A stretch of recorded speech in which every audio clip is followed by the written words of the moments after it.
और मादुरो की गिरफ्तारी ट्रंप का साम्राज्यवादी प्रयोग है। लेकिन मामला सिर्फ इतना ही नहीं है। ट्रंप ने मादुरो के केस में दोहरा रवैया अपनाया है। अमेरिका के अंदर भी उनके विरोधी इस मुद्दे को हवा दे रहे हैं। ट्रंप पर आरोप है कि उन्होंने अमेरिका के संघीय और अंतर्राष्ट्रीय कानून को तोड़ा है। व्हाइट हाउस के सामने प्रदर्शनकारी जुटे हुए हैं। दुनिया के कई देशों में अमेरिका के झंडे जलाए जा रहे हैं। देखिए ट्रंप के इस कदम से कैसे अमेरिकी संसद की हैसियत घटी है, कैसे संवैधानिक संस्थानों को दरकिनार करके खुद ट्रंप ने तानाशाही फैसले लेने शुरू कर दिए।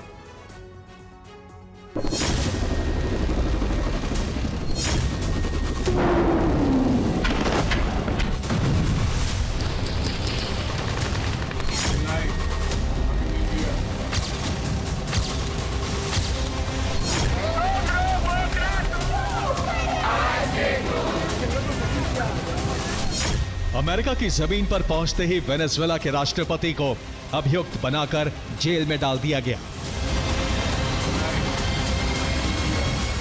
इसके साथ ही दुनिया भर में अमेरिका के खिलाफ विरोध प्रदर्शन शुरू हो गए।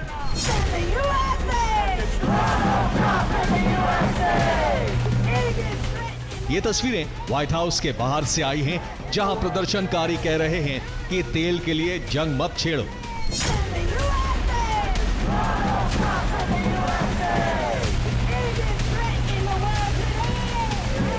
अमेरिका के अलावा कई और देशों में ट्रंप का विरोध हो रहा है। बर्लिन में प्रदर्शनकारियों ने अमेरिका के झंडे में आग लगा दी। पोर्टलैंड में लोगों ने मादुरो की रिहाई के लिए प्रदर्शन किया। मैड्रिड की सड़कों पर भी ट्रंप का विरोध हुआ। मेक्सिको में अमेरिकी दूतावास पर अंडे फेंके गए। पेरिस में भी लोगों ने अमेरिका के खिलाफ प्रदर्शन किया। न्यूयॉर्क के मेयर जोहरान ममदानी ने इस फैसले की कड़ी आलोचना की है। ममदानी ने एक्स पोस्ट में लिखा कि एक संप्रभु राष्ट्र पर एक तरफा हमला संघीय और अंतर्राष्ट्रीय कानून का उल्लंघन है।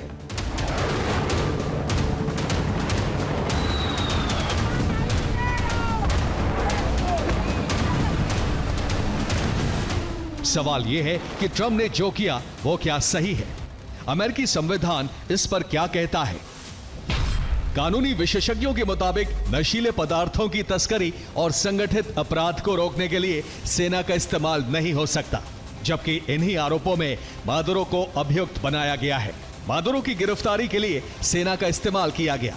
इस हिसाब से बिना संसद की मर्जी के ट्रंप ने युद्ध छेड़ा है। इसीलिए अमेरिका में ट्रंप की आलोचना हो रही है कि वो संवैधानिक संस्थाओं पर भी कब्जा कर रहे हैं। ट्रंप असल में कारोबारी तानाशाह की तरह काम कर रहे हैं। उन्हें जैसे फायदा दिखता है वो वैसा ही रुख अपनाते हैं।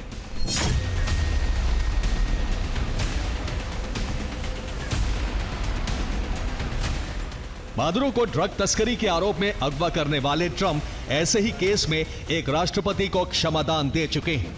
आतंक के सरदारों को भी पनाह देते रहे हैं। होंडुरास के पूर्व राष्ट्रपति जुआन ऑरलैंडो हर्नांडेज को 2022 में यूएस लाया गया था। उन्हें नशीले पदार्थों की तस्करी का दोषी ठहराया गया। हर्नांडेज को 45 साल जेल की सजा सुनाई गई, लेकिन ट्रंप ने दिसंबर में हर्नांडेज को क्षमादान दे दिया। इसी तरह सीरिया के वर्तमान राष्ट्रपति पर अमेरिका ने $1 करोड़ का इनाम रखा था। बशर सरकार गिरने के बाद ट्रंप ने अहमद अल शरा के सिर से इनाम हटा दिया। अहमद अल शरा से ट्रंप ने मुलाकात भी की। अहमद अल शरा हयात तहरीर अल शाम नाम के आतंकवादी संगठन का प्रमुख रहा है।